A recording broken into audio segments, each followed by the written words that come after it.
2019, Texas lawmakers abolished an allotment for gifted education in House Bill 3. How do you envision the state's role in helping school districts continue to strengthen their specialized, gifted, and talented programs? So like I said, I think that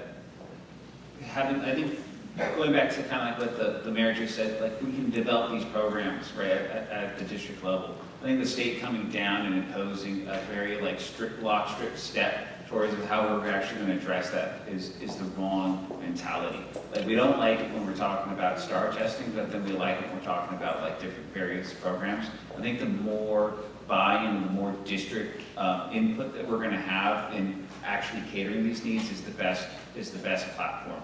Because you're going to have people who are going to be gifted in different ways. You're going to have people who are going to be talented in different ways. And you're also going to have different communities with different needs.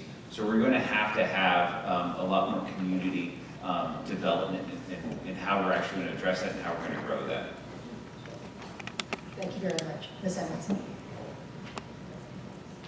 Well, I do hate to see any cuts, especially cuts like that, made in any programs, but I do also believe that, again, this is a local issue and local ISDs need to determine what is the program that best suits the children in their districts and then implement those, and hopefully we as a state provide enough funding in the monies they receive that they're able to implement those programs.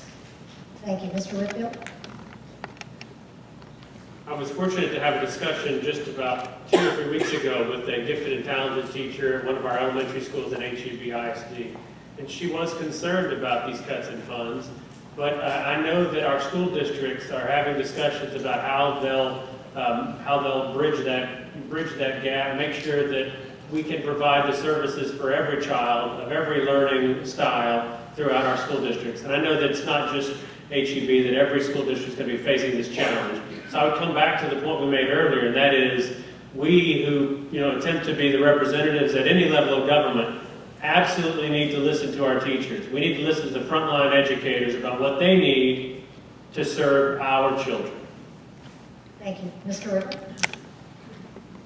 Yeah, so restore that funding, because gifted and talented programs are where the next geniuses of this state are going to come from. We shouldn't be trying to mold the child to the educational experience. We need to go about it the exact opposite way and mold the educational experience to the child. Now, this is challenging. It's not easy, it's complicated, and sometimes it's expensive, but think about it. If you want to develop the future of the state and you're still training all of your students to be manufacturing jobs, I think you're going about it the wrong way. So whatever it takes to restore that funding, my daughter loves her G&T program, so do not cut that for her. She needs it.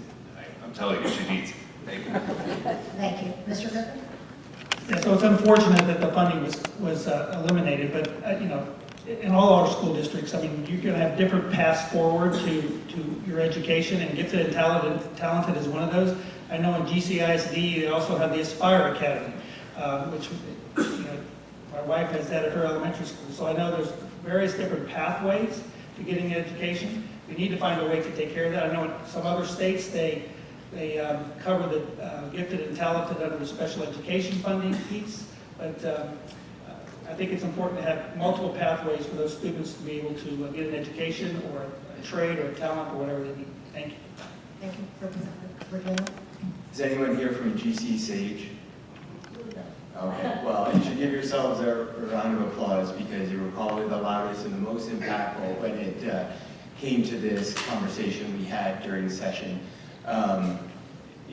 We cut the allotment, but we haven't cut the program, right? So what happened is the GT allotment, which was an additional weighting for kids who are in the GT program, we added significantly more dollars into the basic allotment. And so it's not really as a cut the program. In fact, in the recent update I got, there actually net have been no reductions in total number of students in the GT program. That being said, because of GC Sage and some other folks in here, we worked really hard to make sure that we kept, as much as we could, some Band-Aids in and some protections to make sure that schools do the right thing